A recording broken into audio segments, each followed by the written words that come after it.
तो ये मेरठ के ऐतिहासिक जिमखाना मैदान के मालिकाना हक का मामला हाईकोर्ट में है।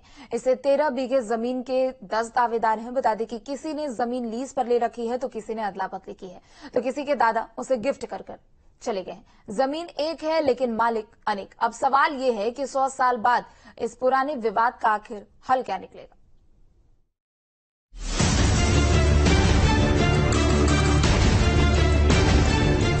इस खाली पड़े मैदान का नाम है the Indian Gymkhana cricket club. इसकी लोकेशन है पश्चिमी यूपी का एक मशहूर शहर मेरठ। वैसे तो आपको ये मैदान खाली नजर आ रहा होगा, लेकिन इस मैदान के बीच में बैठा है विवाद, 100 साल पुराना विवाद, 10 दावेदारों के अपने हक का विवाद, दहलीज पार कर चुकी लीज का विवाद। सबसे पहले ये जानना जरूरी है कि ये जमीन आखिर है किसकी, ये विवाद आखिर खड़ा क्यों हुआ।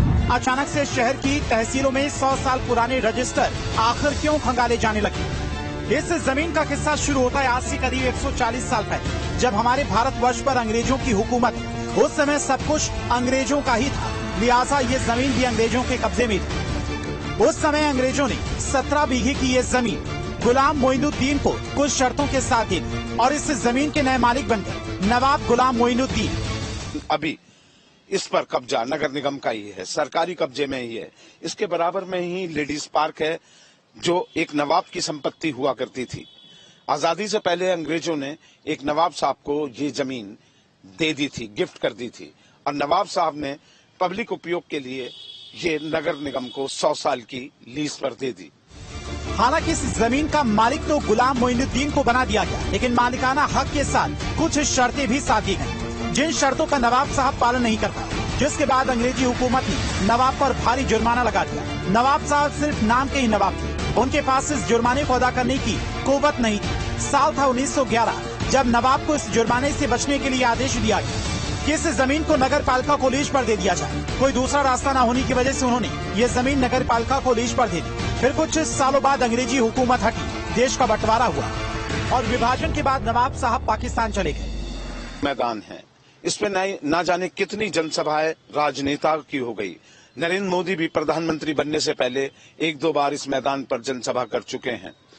कई फिल्मी स्टारों का शो यहाँ पर हो चुका है, लेकिन अब इसकी लीज नगर निगम से खत्म हो गई 2011 में।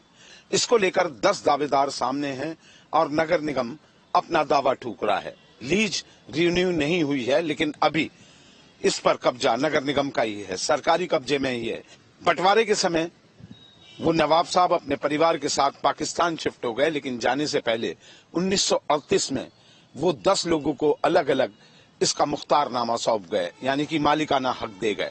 अब उन 10 लोगों ने 2011 से इस लीज पर आपत्ति जताते हुए सिविल कोर्ट में वाद दायर कर दिया है, जिसकी सुनवाई लगातार जारी है। नगर निगम अपना पक्ष रख रहा है। अब डीएम कार्यालय से 100 साल पुराना रिकॉर्ड खंगाला जा रहा है कि वास्तव में ये जमीन चढ़ी तो जड़ी कैसे।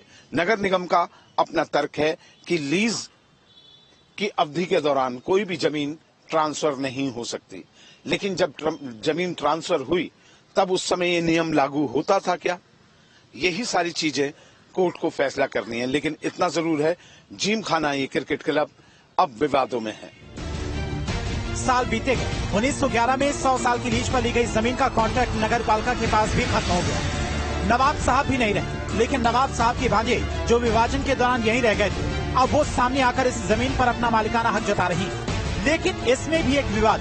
दरअसल 1945 में इन दोनों भांजों ने देश के जाने माने अधिवक्ता और देश की पूर्व अटॉर्नी जनरल मुकुल रोहतगी के दादा सेठ गुलजारी लाल नंदा को जमीन तबादला कर दी, मतलब जमीन की अदला बदली कर दी, और यहाँ से जन्मे इस जमीन के और दावेदार। तो उनका कहना यह है कि 1913 में नगर निगम को जो उस जमीन के पुराने मालिक थे शेख अलाउद्दीन जी, उन्होंने नगर निगम को लीज करी थी और वो 99 साल की लीज थी।